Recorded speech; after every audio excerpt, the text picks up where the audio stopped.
Le SILS doit mobiliser des ressources s'il veut mettre à l'abri de la famine la dizaine de millions de personnes de son espace qui vivent en crise ou en fragilité alimentaire.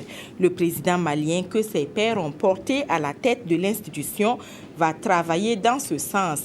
Le président du Faso a participé à cette 17e conférence qui a eu lieu à Bamako.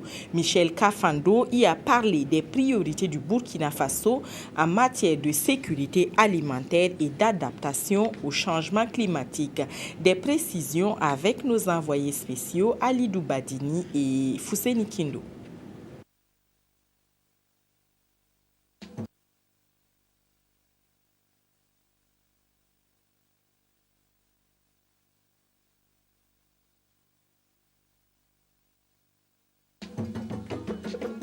La sécheresse et les changements climatiques se moquent des frontières des pays du Sahel.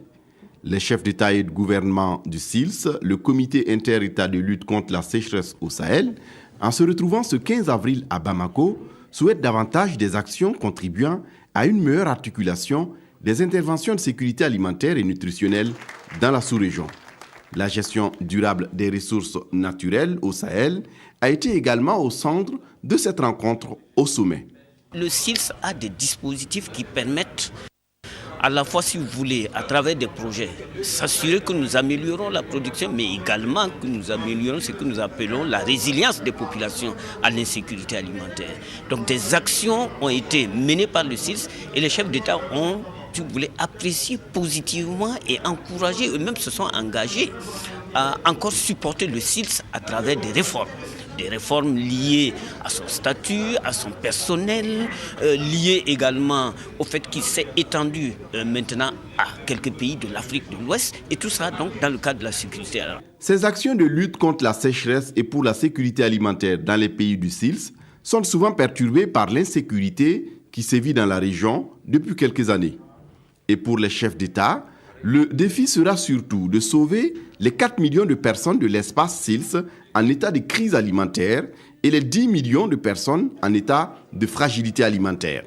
En cela, le rapprochement avec la CEDEAO est salutaire. Il est primordial que le plan quinquennal 2015-2020 que nous venons d'adopter bénéficie de l'attention qui sied afin d'atteindre les objectifs escomptés.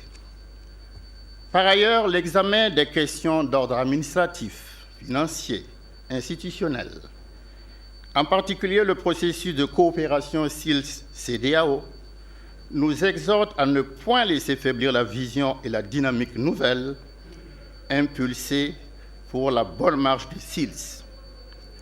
Le bien-être des populations du Sahel en dépend et notre devoir est d'œuvrer sans relâche à rendre possible, comme le dit le slogan, un autre Sahel.